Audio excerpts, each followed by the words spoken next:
Tekereza kuba umwigishwa wa Yesu, ukagendana nawe, ugasangira nawe, mukaryama hamwe, ukamwigiraho byinshi mu byo akora, ahindura ubuzima bwa benshi harimo n'ubwawe. Aho yanyuraga hose, abantu baramuhururiraga bagenda basakuza, bigatuma wumva uburyo uri uw'agaciro, kuba yaragutoranyije ngo ube umwe muri 12 bamuhoraga iruhande. Hanyuma y'ibyo byose, ugatangira kwibaza iki kibazo ngo ninde ugomba kuba mukuru mu bigishwa bose? Dutangiye ingingo yo kuwa 4 w'Isabato tariki 15 Mata. Iragira iti igicumuro gikomeye kurusha ibindi. Reka dusenge. Data mwiza, tugushimiye ko kiturindeye mu buntu bwawe, izina ryawe rihabwe icyubahiro. Muri uyu mwanya mwiza twongeye kugaruka imbere yawe twiga ijambo ryawe. Twakuretse ngo ubane natwe. Kandi ubwo twigira kuri aba bigishwa ba Yesu, babanye nawe ariko ntibasobanukirwe isumbwe bari bafite, bagashaka irindi sumbwe. Uduhe guca bugufi, izina ryawe rihabwe icyubahiro. Twe kukwigiraho imibereho ikwiriye abana bawe, kandi twanire kureka. Ubuntu bwane natwe umwanya tumara nk'uko bibera tubashishe kumva no kumvira. Mu izina rya Yesu, amen. Igicumuro gikomeye kurusha ibindi niyo ngingo y'uyu munsi kuwa 4 w'Isabato tariki 15 Mata. Baye ikaze, iyi ni Gospel Sava. Dutangiye batubwira uburyo abigishwa ba Yesu bari barabanye nawe. Ngibaza uri umwigishwa wa Yesu, ukagendana nawe, ugasangira nawe, mukaryama hamwe, ukamwigiraho byinshi mu byo akora, ahindura ubuzima bwa benshi harimo n'ubwawe. Aho yanyuraga hose, abantu baramuhururiraga bagenda basakuza. Ibi rero byatumaga abigishwa ba Yesu basobanukirwa uburyo ari ab'agaciro kuba yarabatoranyije mu bantu benshi, bakaba bari muri 12 bagendanaga nawe bamuhora hafi, mu gihe abandi bifuzaga no kumukoraho gusa. Ngo hanyuma y'ibyo byose, nk'aho ibyo bidahagije, ugatangira kwibaza ikibazo ngo ninde ugomba kuba mukuru mu bigishwa bose? Mbese murumva uburyo iki cyari cyagikomeye? Ibi nibyo tugiye kunononsura mu ngingo y'uyu munsi kuwa 4 w'Isabato ivuga ngo igicumuro gikomeye kurusha ibindi. Reka dusome muri Luka igice cya 22 umurongo wa 24 tugere ku wa 27. Hari amagambo tubona abaza ngo ni umutwe w'amagambo 24 ngo abigishwa bajya impaka z'ubukuru. Ibi biri no muri Matayo igice cya 20 umurongo wa 25 kugera ku 28. Maze habyuka impaka muri bo 24 ngo ninde muri bo ukwiriye gutekerezwa ko ari we mukuru? Arababwira ati uwo ni Yesu. Abami b'amahanga barayategeka, n'abafite ubutware bwo kuyatwara bitwa ba ruhekera ababyeyi. Ariko mwebweho ntimukabe mutyo, ahubwo ukomeye muri mwe abe nk'uworoheje, n'utwara abe nk'uhereza. Umukuru ni uwuhe? N'uherezwa cyangwa n'uhereza? Si uherezwa? Ariko jyewe ndi hagati yanyu umeze nk'uhereza. Nimwe mwagumanye nanjye, twihanganana mu byo nageragejwe. Nanjye mbabikiye ubwami nk'uko Data yabumbikiye, kugira ngo muzarye munywe mwegereye ameza yanjye mu bwami bwanjye, kandi muzicara ku ntebe z'icyubahiro, mucira imanza imiryango 12 y'Abisirayeli. Aya magambo arakomeye. Aha turasanga igisubizo, cyangwa tuhabonye igisubizo Yesu yasubije abigishwa ku cyo kuba umukuru bisobanuye. Ngo ni ayahe magambo agize izingiro ry'ubutumwa Yesu atanga aha ngaha? Hano umuntu ashobora kuba yaratekereje nyuma y'icyo gihe cyose cyo kuba hafi ya Yesu, impaka nk'izo zakabaye ari ikintu cya nyuma kiza mu bitekerezo byabo. Ariko ntabwo ari uko byagenze. Imigani ya Kristo page 48 ngera 2024 hari amagambo Ellen White yanditse agira ati aho kugira ngo abo bagabo banyurwe n'umuhamagaro wabo, gushaka kuba b'imbere no kugira isumbwe ku bandi nibyo byuzuye imitima yabo. Buri muntu atekereza ko aruta abandi. Biroroha kubererekera ibitekerezo nk'ibyo bikayobora intekerezo zacu. Ibi biroroha cyane. Ariko tubwirwa ko nta kibabaza Imana cyangwa ngo giteze ubugingo bw'umuntu akaga gakabije nko kwirata no kumva wihagije. Mu byaha byose icyo ni cyo umuntu areka mu buryo buruhanije. turi kwiga ingingo ivuga ngo igicumuro gikomeye kurusha ibindi. Igicumuro gikomeye kurusha ibindi ni ukwishyira hejuru.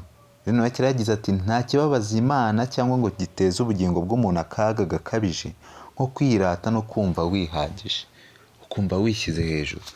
Abigishwa ba Yesu, umuntu ashobora kumva ko ikintu bari gutekereza nyuma ari iki bakoze, ariko rero Nowa itagaragaza neza ko ibyo ari byo by'ibanze ahubwo biba mu mitima yacu. Ntabwo turenza amaso ibigaragara ngo tuyahange ibitagaragara. Ari ryo sumbwe ry'iteka ryose, ari nacyo gisubizo Yesu yahaye abigishwa be. Yababwiye ko babanye nawe kandi ko azirikana kwitanga kwabo, kandi ko kwezo ry'ibi bihe ababikiye ubugingo buhoraho. Bazicarana nawe, basangire nawe ku meza ye, kandi by'umwihariko bazacira imanza abo mu isi. Ngiryo isumbwe Imana iturarikira kwakira. Ibyo mu isi birashira, nta ngoma zidashira, ahubwo zirahanguka rwose. Ariko abizera Imana bazabaho by'iteka ryose, kandi ingoma y'Imana ni ingoma idahanguka, ni ingoma y'ubuziraherezo. Bityo rero dukwiye kwitandukanya n'iki gicumuro cyo kumva ko dufite isumbwe kurusha abandi, cyo kwishyira hejuru. Rero Nowa yagize ati nicyo cyaha umuntu areka mu buryo buruhanije. Umuntu arihana, ariko wamureba ukabona ka kantu ko kwishyira hejuru ntikigeze kamushiramo, kwa kumva aruta abandi, abasumbye icyubahiro, ukabona ko rwose bigihari. Bivuze neza ko ni ikintu gikomeye cyane, bisaba ko umuntu afatira umwanzuro adakebakeba, kuko uretse imbaraga mvajuru twe ubwacu ntabwo twabyishoboza. Indirimbo iravuga ngo n'uwumva afite icyubahiro kirusha icy'abandi ngo Yesu aramuhebuje rwose. Izina rya Yesu ni izina rikomeye. Yesu Kristo ahebuje ibyubahiro twagira byose, ariko yaduhaye isumbwe rirenze iryo twe dutekereza. Kuba turi abo mu mukumbi we, twaramenye ukuri kw'ijambo ry'Imana, twarabikijwe ubwiru abandi bahora bashaka bataramenya, nta sumbwe riruta iri ngiri. Niyo mpamvu n'abigishwa ba Yesu kuba bari mu ntumwa 12 gusa byari bihagije. Umuntu abantu birukagaho bashaka no gukoraho gusa, yigisha ibihumbi n'ibihumbi. Uwo bari basobanukiwe ko ari umwami w'ijuru n'isi, kwitirirwa ko uri umwe muri bo, nta sumbwe ryagombaga ubundi kuruta iri. Hano bakomeje batubwira ngo icyo ni ikibazo cy'ingutu kiri kuri twe. Ni ikibazo cy'ingutu kuri twe kwishyira hejuru kwacu. Bibabaza Imana kurenza ikindi kintu cyose, kandi akaba ari ingeso iruhije kureka, kubera ko akenshi tutabona ububi bwayo nk'uko kuri. Akenshi kwishyira hejuru biraruhije ko tubireka, kubera ko ntabwo dusobanukirwa ngo tumenye ububi bwabyo n'icyo bishobora kutugezaho. Mu ngingo zabanje batweretse ko umuntu wa mbere wagize ubwibone akishyira hejuru ari Lusiferi, waje guhinduka Satani. Uyu ingaruka zo kwishyira hejuru kwe zabaye kuvanwa mu ijuru, aho yari umukera ubutwikira, yari umumarayika usumba abandi bose, avanwa aho ajugunywa mu isi. Ngiryo iherezo ry'abantu bishyira hejuru. Dusobanukiwe ingaruka nyakuri zo kwishyira hejuru, nta muntu n'umwe wabyifuza, ariko akenshi biratworohera kwishyira hejuru kubera ko tudasobanukiwe ingaruka zabyo nyakuri. Mu buryo bwacu bwo kumva twihagije, ntabwo tujya dushaka kwisuzuma ngo tumenye uko tumeze. Mu kuri kwishyira hejuru ni umwami udutegeka. Dukeneye kuba turetse gato, tukabanza twisuzuma, tukamenya indwara turwaye, tugasaba Imana guhweza amaso yacu, tukamenya by'ukuri abo turi bo, kubera ko kwishyira hejuru bishobora kuba impamvu y'ibanze itubuza kugirana umushyikirano ushyitse n'Imana muri iki gihe.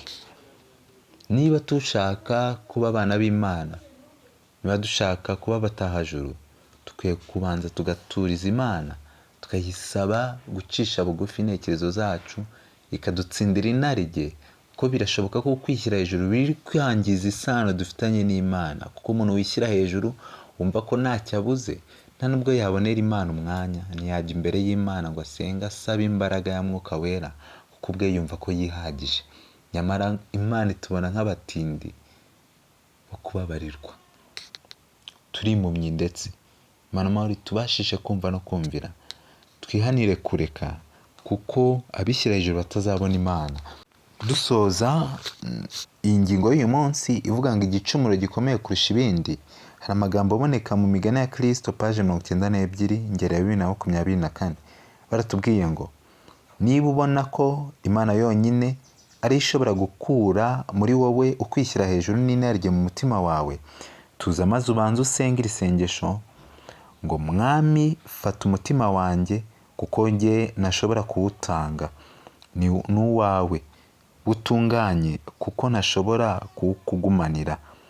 Nubwo meze ntyo, nyiza intege nke zanjye, unyize kwikunda kuntera kudasa na Kristo. Ntunganya nzahura, ungeze ku rwego rwo kwera aho isoko ikungahaye y'urukundo rwawe itembera mu mutima wanjye. N'amagambo yanditswe na Ellen G. White, imigani ya Kristo paje 92 ingero ya 2024. Kuko twe ubwacu tutakwishoboza kwiha Yesu Kristo, reka dusenge dusaba Imana ituzahure, ifate umutima wacu, iwufatire mu biganza byayo, iwuhindure, iweze, iduhe umutima wari muri Kristo Yesu. Twihanire kureka tuba abana b'Imana nyakuri, tube mu isi tugirana umushyikirano n'Imana wimbitse, maze ubwo Kristo agiye kugaruka azasange tumwiteguye kandi twaramwiteguje n'abandi, tubane mu bwami bwo mu ijuru. Ko gusaba kwanjye nanjye mbasabira ngo Imana hamwe n'ibindi ibona bikwiriye bitatandukanye nayo ibiduhere mu izina ry'umucunguzi wacu Yesu Kristo. Amen.